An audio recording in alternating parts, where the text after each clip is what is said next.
Hello વિદ્યાર્થી મિત્રો, કેમ છો બધા? મજામાં ને? મારી આ યુટ્યુબ ચેનલમાં આપ સૌનું સ્વાગત છે. તો આજે આપણે જોઈશું 11th સાયન્સ ચેપ્ટર 1 કાર્બનિક રસાયણ વિજ્ઞાન. તો આજનો આપણો ટોપિક છે કાર્બનિક રસાયણ વિજ્ઞાનમાં કાર્બન કેટેનેશનનો ગુણધર્મ ધરાવે છે. કેટેનેશન એટલે એક કાર્બન પરમાણુ સાથે બીજા કાર્બન પરમાણુ સહસંયોજક બંધ બનાવે, એટલે કે લાંબી શૃંખલા બનાવે, એને કહેવાય કેટેનેશન. બરાબર. હવે સાથે સાથે carbon, hydrogen, sulphur, oxygen, nitrogen જેવા તત્વો સાથે પણ સહસંયોજક બંધ બનાવે છે.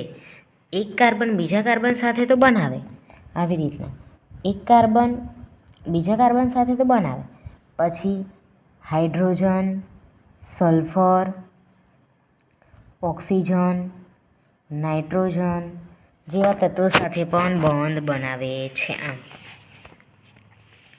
કાર્બનના આ પ્રકારના સંયોજનોનો અભ્યાસ રસાયણ વિજ્ઞાનની એક અલગ શાખામાં કરવામાં આવે છે, જેને કાર્બનિક રસાયણ વિજ્ઞાન કહે છે.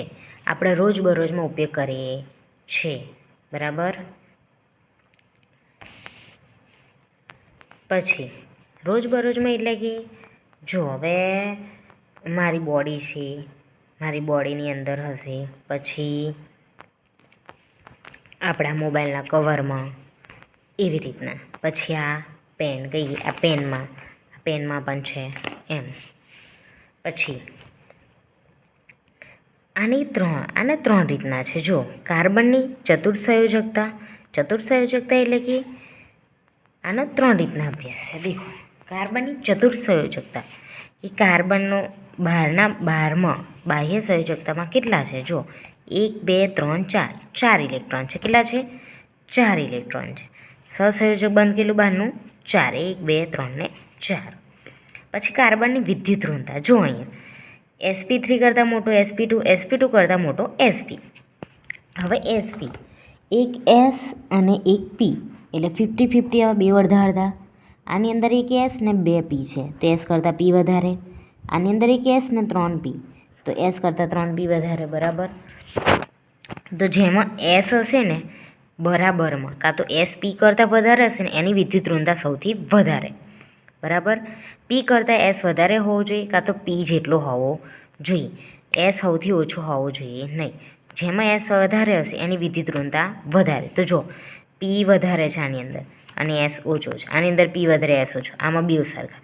સૌથી વધારે વિદ્યુત ઋણતા કોની? આની, પછી આની, પછી આની. બરાબર. પછી પાઇબંધની કેટલીક લાક્ષણિકતાઓ જો હવે કાર્બન હવે CH2 ડબલ બોન્ડ CH2. બરાબર. તો આવી રહ્યું આ કાર્બન, આ બે જે કાર્બન હતા એને આવી રીતના લીધા, આ રીતના સિગ્મા બંધ બનાવે. હાઇડ્રોજન આના બે હાઇડ્રોજન, આના બે, આ સિગ્મા બંધ આ 11માં આવે છે. આપણે આ સિગ્મા બંધ બનાવે, આઈ બનાવે. હવે આ પી કક્ષક છે. શું છે? પી ઓર્બિટલ. આ છે પી ઓર્બિટલ. આ છે પાઈ. બરાબર. જે બંધ બનાવતા નથી, દૂર છે. હવે જો આ હાઇડ્રોજન ખરું આ પી ઓર્બિટલમાં. હવે આને હું થોડુંક ફેરવી દઉં, આમ ફેરવું, આમ અહીં છે તો આમ થોડુંક આમ લઈ જાઉં, આમ છે તો એને થોડીક આમ ફેરવું. હવે આમ ફેરવું તો આ તો આમ હતું, લંબ હતો, તે કેવું થઈ જશે? આમ છે તો એને આમ ફેરવું. બરાબર. આમ સીધો છે તો એને આમ ફેરવું. આ તો લંબમાં થઈ ગયો એટલે આ કક્ષક બને નહીં. એટલા માટે આમાં કંઈ ફેરફાર થાય નહીં, આનું ભ્રમણ થાય નહીં. જો ભ્રમણ કરવામાં આવે તો પી ઓર્બિટલ લંબમાં થઈ જાય છે અને થતું નથી. એટલા માટે આ ભ્રમણ કરે નહીં. ઓકે, દેખી લો આજનું. ઓકે વિદ્યાર્થી મિત્રો, મારો વિડીયો ગમ્યો હોય તો લાઈક, શેર અને સબસ્ક્રાઈબ કરજો. મળી નેક્સ્ટ વિડીયોમાં. Bye bye.